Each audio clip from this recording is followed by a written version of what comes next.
So, yung mga dapat po natin iwasan, coffee, yung caffeine, actually especially the caffeine component, soft drinks or any carbonated drinks, spicy, and then citrus. So, yung mga citrus natin, pwedeng mga dalandan, calamansi, lemon. Maasim. Maasim po. In that same aspect, even the vinegar, iwasan po natin. Ang unusual lang, but also causes these kinds of symptoms would be yung mga chocolates din. And most especially, alcohol. Yan ang mga dapat nating iwasan. Sa medical aspect naman po, ang talaga nagkakos nito, ang tinatawag nating NSAID.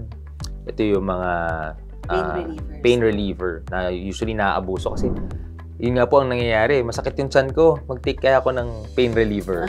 But they don't know, apparently, it's really causing more harm than good to them because these painkillers are actually causing some mild damage dun sa lining. Irritation sa stomach, yes. Tsaka, isa sa dapat natin i-emphasize siguro, doktor, no? Yung akala nila pagka may masakit, inom lang ng inom, ng gamot. Kasi madaling makuha itong mga over-the-counter medications. Yes, that's true. Apo. However, it depends kung saan may party na masakit. Iba yung mga pain relievers na ibinibigay. For example, kung sa babaeng na nagdi-dysmenorrhea, ibang klaseng pain reliever yun. Dapat ang i-address mo doon yung contraction, di ba? Made of smooth muscle. I know this is nosebleed probably dun sa mga iba. But, I mean, to make the long story short, maganda magpakonsulta po para mas properly guided kayo of how to manage it correctly. Hindi lahat may phenomic acid. Hindi lahat naproxen, ibuprofen. Hindi po.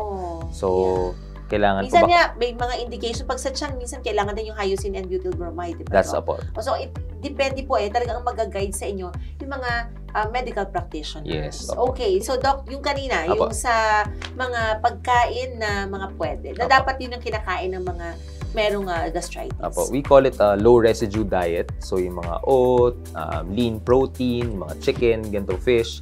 So, ito po yung mga less harmful sa stomach. It causes less reflux ng bile, less reflux sa tiyan, so less irritation din po sa stomach. So, mga oat cereals, fish, and saka lean protein. Yun po. How about mga vegetables, Doc? Kasi di ba sinasabi nila, di ba, ang issue rin natin here, di ba, yung too much acid na acid level sa sikmura. Okay, so pero alam natin yung mga vegetables highly alkaline in pH. Will that help? It will help depending on how we cook it. So sometimes, 'di ba, hirap po tayong kumain ng gulay and we prefer to have it deep fried, very oily, o yung sinote sa garlic tas maraming oil. We would still prefer yung manner of cooking ng vegetables na steamed siya over the fried and over the sauteed with oil.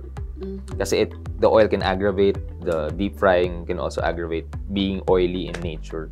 So, para po hindi ma-defeat yung purpose. Kasi parang magka-cancel out lang po siya eh. Oo nga. Okay, so steamed pa rin vegetables po. Okay. So, yun. So, basically, at least thanks for that input, no?